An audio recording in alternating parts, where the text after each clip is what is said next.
بسم أبن والدن منفس قدسن حد أملاخ أمين أمان بأمان فقرات حواتين حتين إجابير أب أبونا إجابير والد تسفانا إجابير منفس قدس قداسي ناس لزخونا نمسقنو بروخ على سنبت عرفتي سنبت حداسي سنبت قداسي يقبرلنا فقرات حواتين حتين نتي سمون حمامات هوسانا بعالن لو من جمرالنا بروخ بعال هوسانا يقبرلنا بروخ سمون حمامات ويكا سغيات نايقويتانا مدحانينا تسفانا يسوع كريستوس يقبرلنا قداماي نباب كاب وانجيل ماتيوس كاب معرف عسران حدن كاب فقدي حاده يسوس بعبي كبري نبي يرساليم كم زاتوي نبي يرساليم مسقربو اب دبر زيتي نابزلا بيت فاغي بصحو شعو يسوس كاب دق مزامرتو كلته ليخو أبقى مخوم نابزلا عد خيدو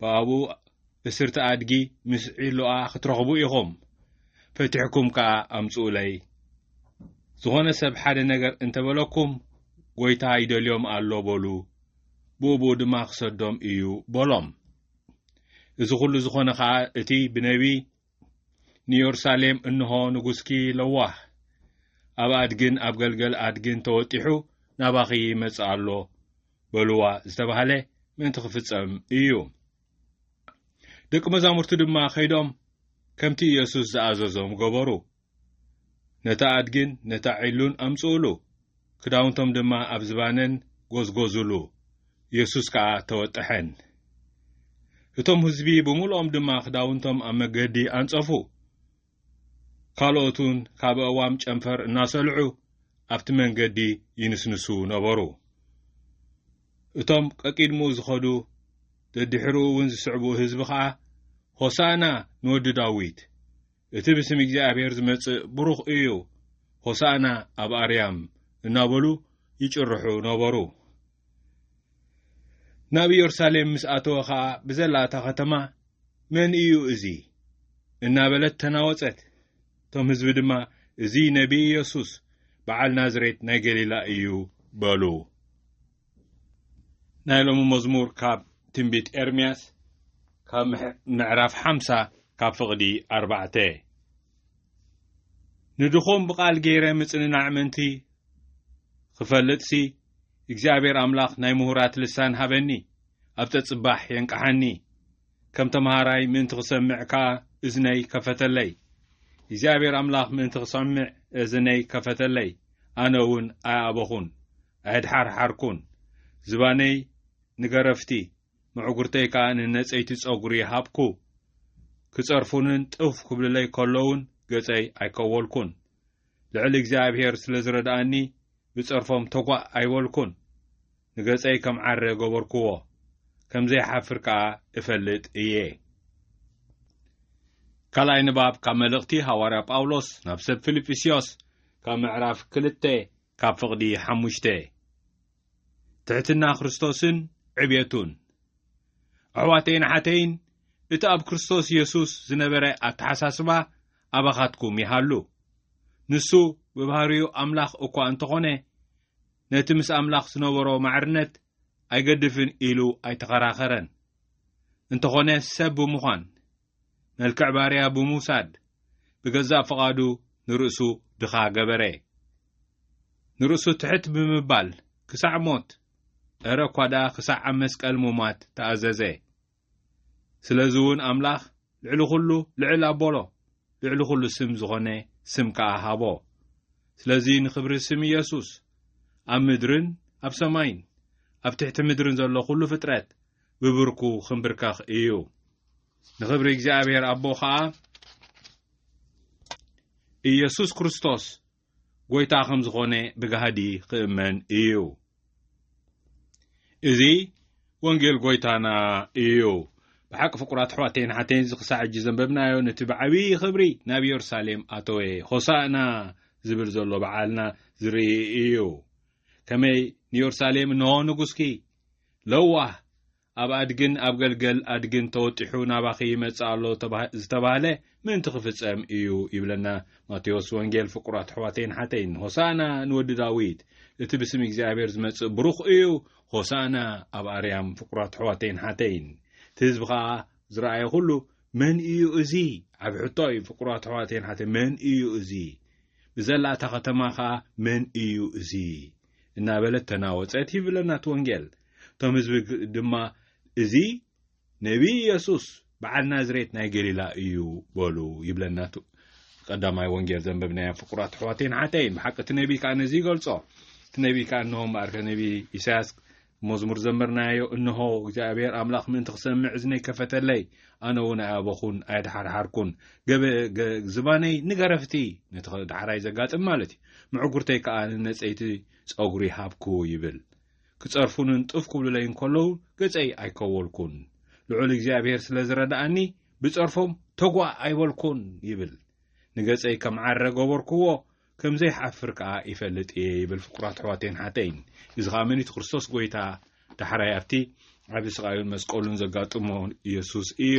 ንሕና ክርስቶሳውያን ከዓ ከምኡ ምእንቲ ክንከውን ሓውና ጳውሎስ ንሰብ ፊልጵስዮስ ዝብሎ ዘሎ ንኹላትና ዝብሎ ዘሎ እዩ። ፍቁራት ኣሕዋተይን ሓተይን ንጹር እዩ።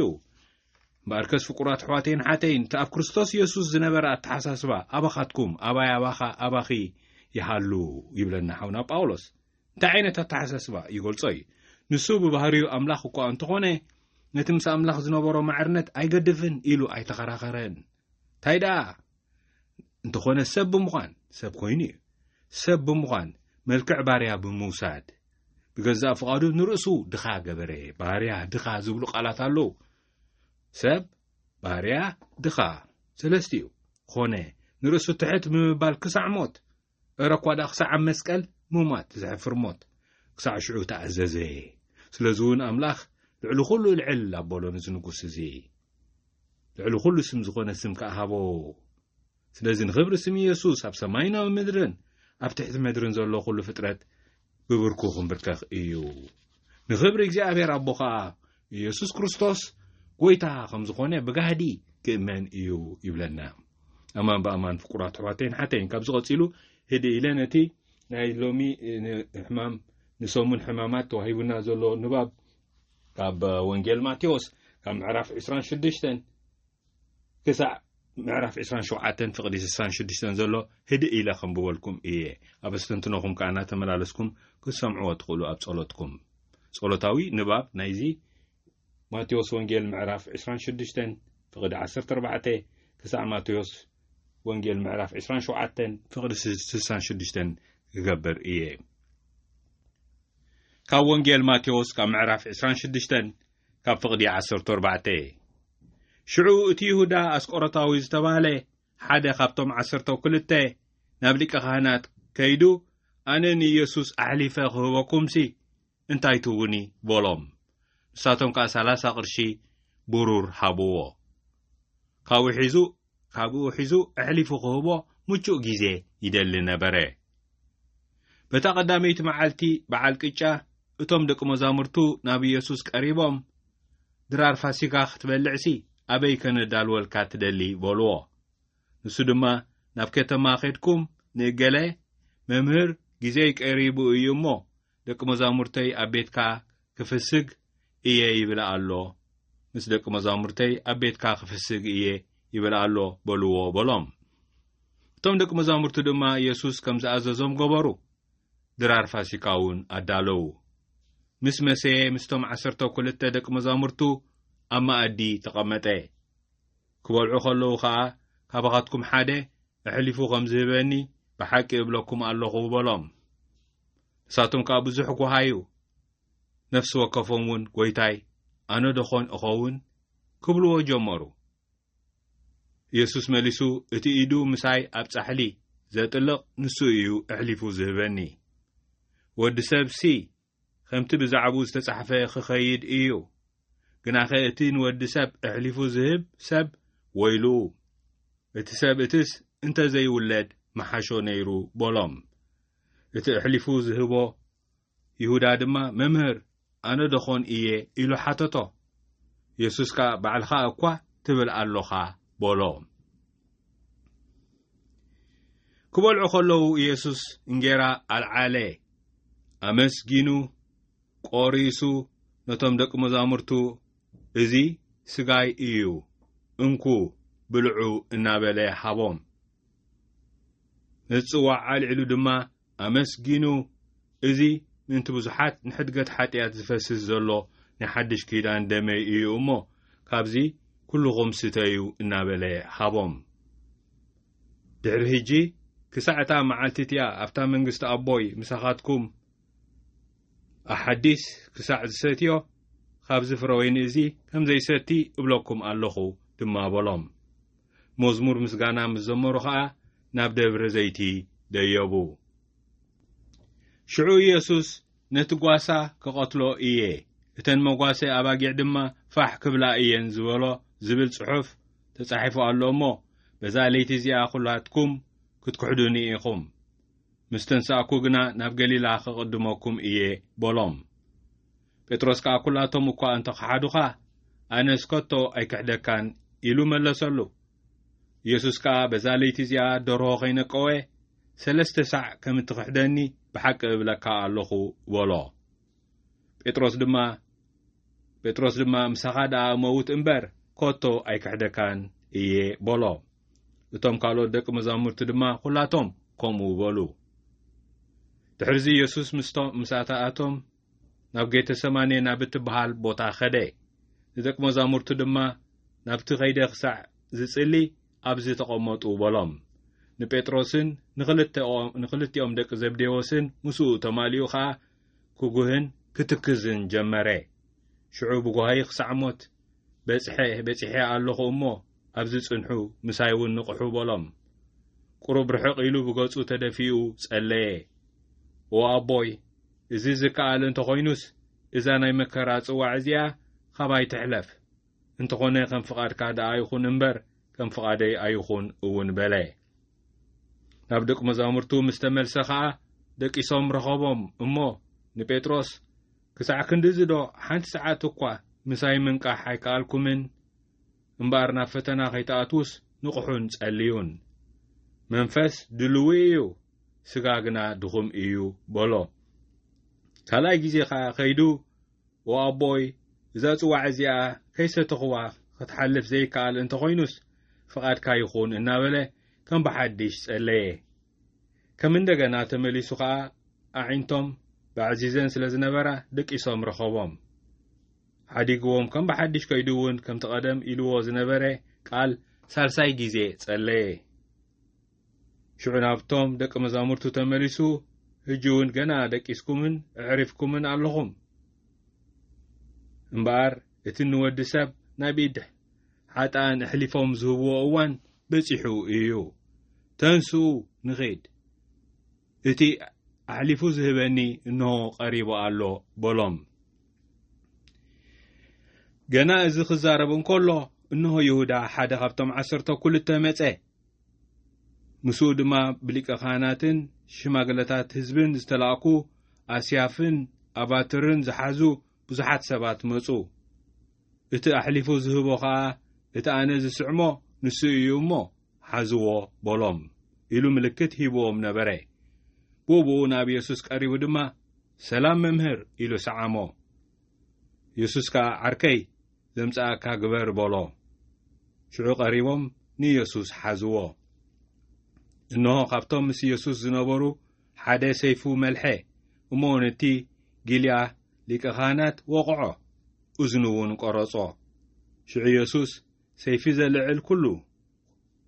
ዘልዕሉ ኩሎም ብሰይፊ እዮም ዝጠፉ እሞ ሰይፍኻ ናብ ሰገባኡ ምለሶ ኣነ ነቦይ ክልምኖ ዘይከኣለኒ ንሱ ከዓ 12 ሰራዊት ዝበዝሑ ካብ 12 ሰራዊት ዝበዝሑ መላእኽቲ ብቕጽበት ክሰደለይ ዘይከኣለዶ ይመስለካ እቶም ከምዚ ክኸውን ኣለዎ ዝበሉ ጽሑፋት ደኣ ኸመይ ኢሎም ክፍጸሙ እዮም በሎ በታ ሰዓት ኢየሱስ ነቶም ህዝቢ ከም ንጉሒላዶ ብሰይፍን በባትርን ክትሕዙኒ መጺእኩም ዕለት ኣብ ቤተ መቕደስ ተቐሚጦዶ እምህር ኣይነበርኩን ኣሓዝኩምንን እዚ ኩሉ ዝኾነ ገና መጽሓፍቲ ነቢያት ምእንቲ ክፍጸሙ እዩ በሎም።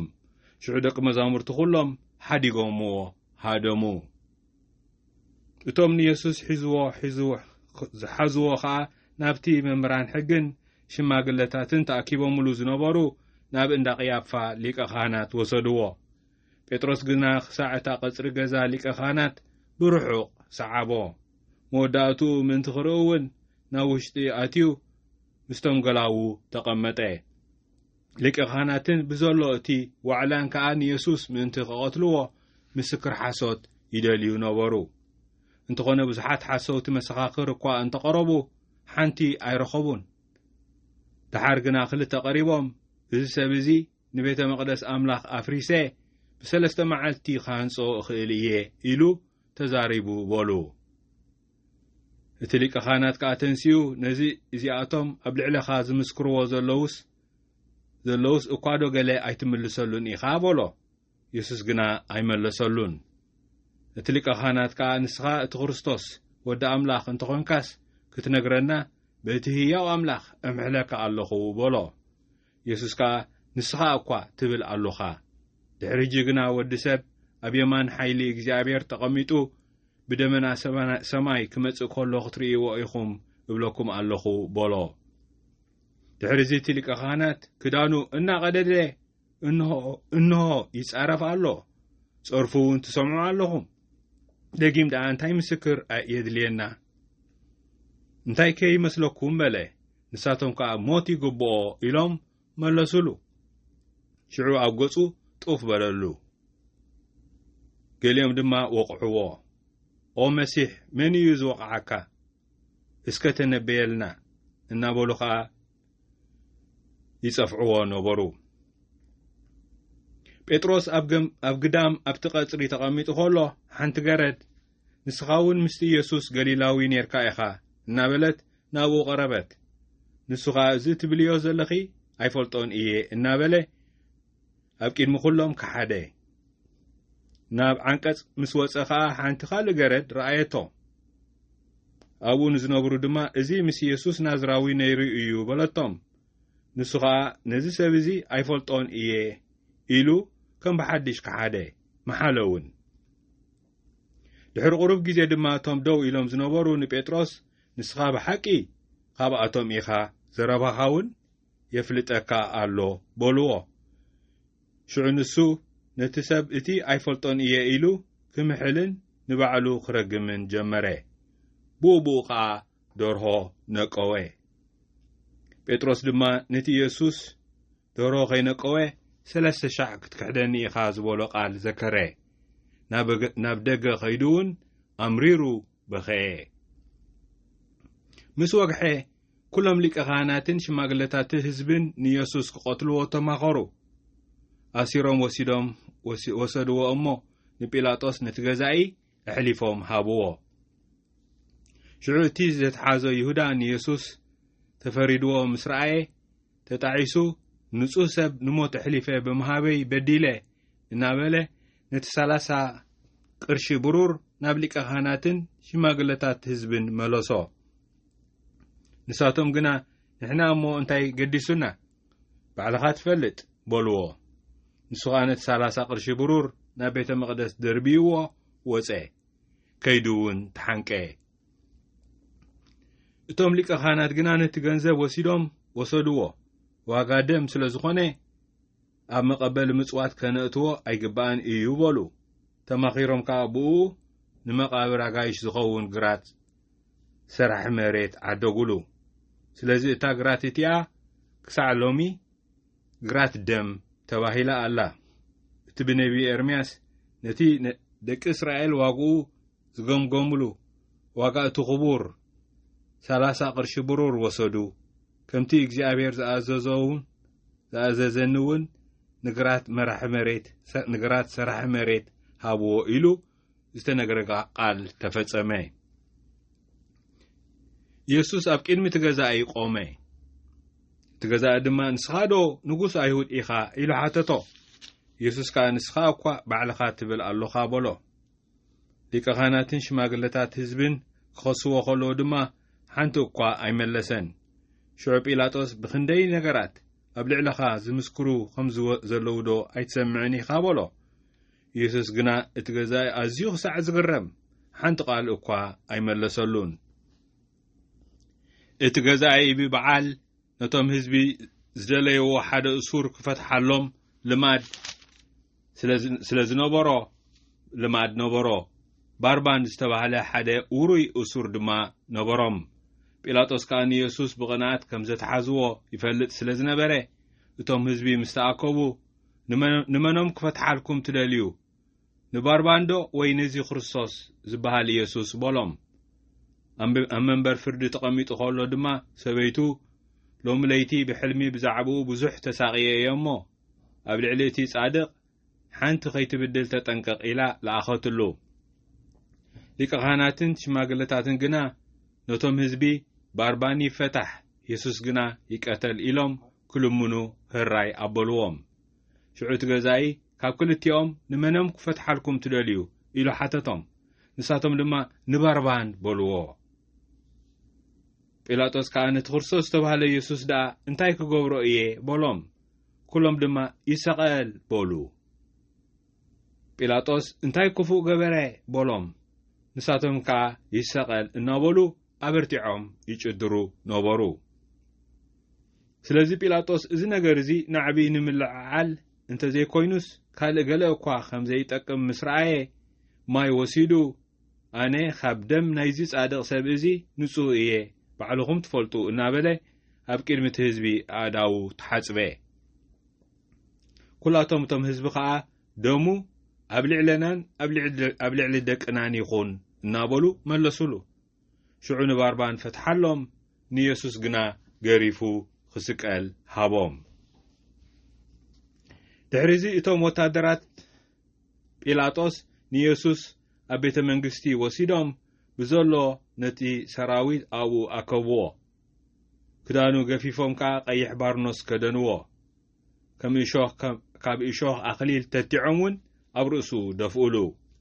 ኣብ የማናይ ኢዱ ዘንጊ ኣትሒዞም ከዓ ኣብ ቅድሚኡ እናተንበርኮኹ ሰላም ኦ ንጉስ ኣይሁድ እናበሉ የላጉጽሉ ነበሩ። ጡፍ ድማ በሉሉ። ነቲ ዘንጊ ሕዲጎም ከዓ ኣብ ርእሱ ወቕዕዎ። ምስ ኣላገጽሉ ድማ ነቲ ቀይሕ ባርኖስ ቀንጢጦም ክዳውንቱ ከደንዎ፣ ክሰቕልዎ እውን ወሰድዎ። ክወፁ ከለዉ ድማ ስምዖን ዝስሙ ሓደ ቀሬናዊ ሰብኣይ ረኸቡ እሞ ንመስቀል ኢየሱስ ክጸውር ኣገደድዎ። ጎልጎልታ ትርጉሙ ሓምሓም ርእሲ ተባሂሉ ናብ ዝጽዋዕ ስፍራ ምስ በጽሑ ሓሞት ዝተሓወሶ መጺጽ ወይኒ ክሰቲ ሃብዎ። ንሱ ከዓ ጥዒሙ ምስታይ ኣበየ።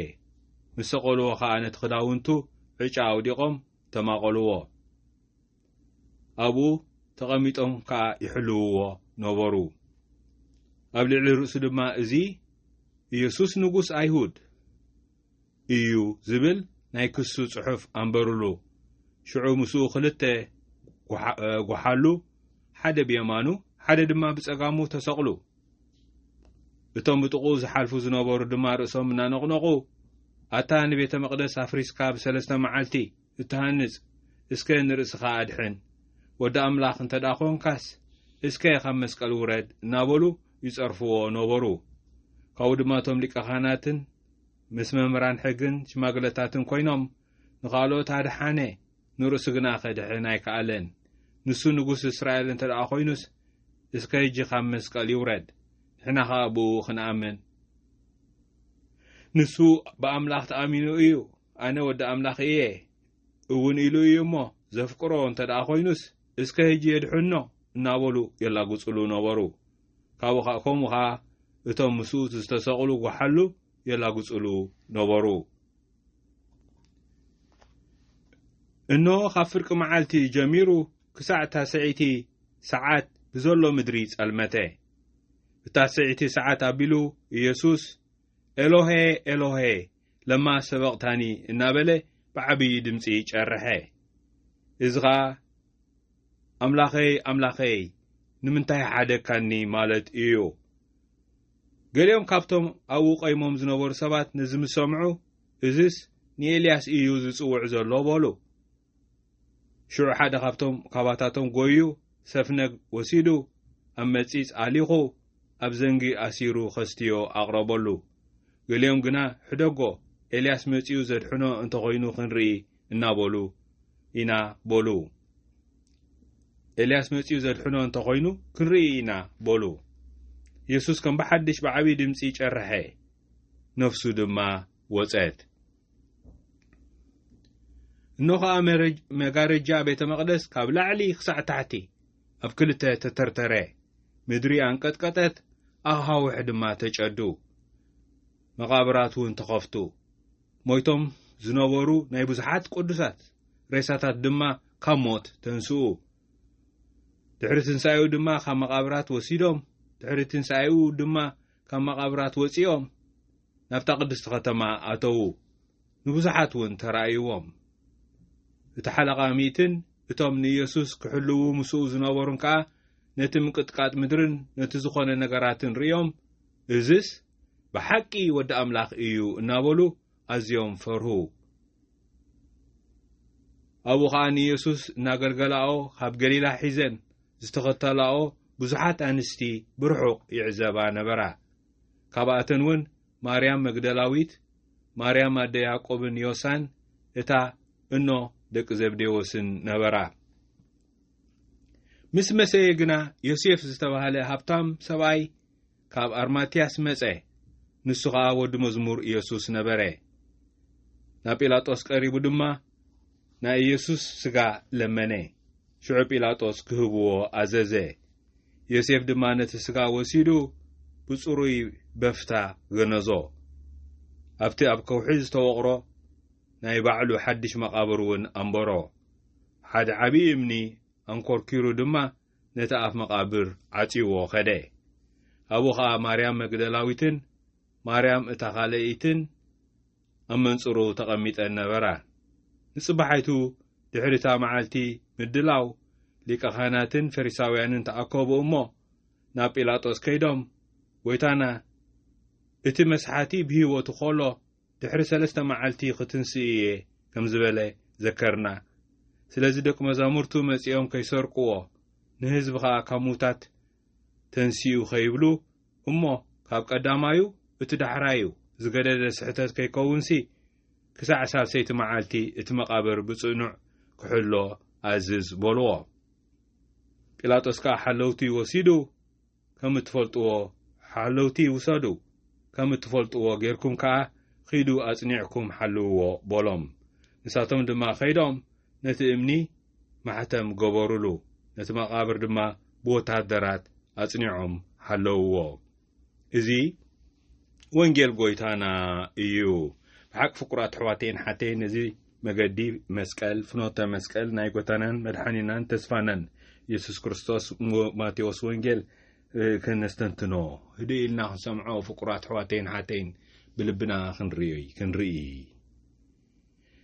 እሞ ብሓቂ ከዓ ንሕና እውን እዚ ስቁል ጎይታ እቲ ክርስቶስ ጎይታ ንሕና እውን ከም ቁሱል ህዝቢ ፍቁራት ኣሕዋቴን ሓቴን ብስምብራቱ ኢና ዝሓወና ይብል ነቢ ኢሳያስ ስለዚ ነቲ ክፉት ልቢ ክንርእዮ ፍቁራት ኣሕዋቴን ሓቴን ነቲ ኣዳው ክንርእዮ ኣጋሩ ክንርእዮ ብዓይኒ ልቦናና ክንርእዮ ፍቁራት ኣሕዋቴን ሓቴን እዚ መገዲ ዝሞ ንሕና ከዓ መገዲ ሕውየትና መገዲ ምስኡ ሞትናን መገዲ ትንሣኤናን ምዃኑ ክንርኢ እሞ እቲ መገዲ ድሕነትናን ሕውየትናን ርኢና ከዓ ኣብ ሕውየትናን ኣብ ሕዳሴናን ከም ህዝቢ ኣምላኽ ፍቁራት ኣሕዋቴን ሓቴን ኣብዚ መገዲ እዚ ምእንቲ ንሓድሕድና ክንተሓጋገዝ ሓቢርና ንጸሊ ኦ ጎይታ ናይ ሰላምካ መሳርሒ ግበረና ጽሊ ኣብ ዘለዎ ፍቕሪ በደል ኣብ ዘለዎ ምሕረት ጥርጥር ኣብ ዘለዎ እምነት ተስፋ ኣብ ዘይብሉ ተስፋ ጸልማት ኣብ ዘለዎ ብርሃን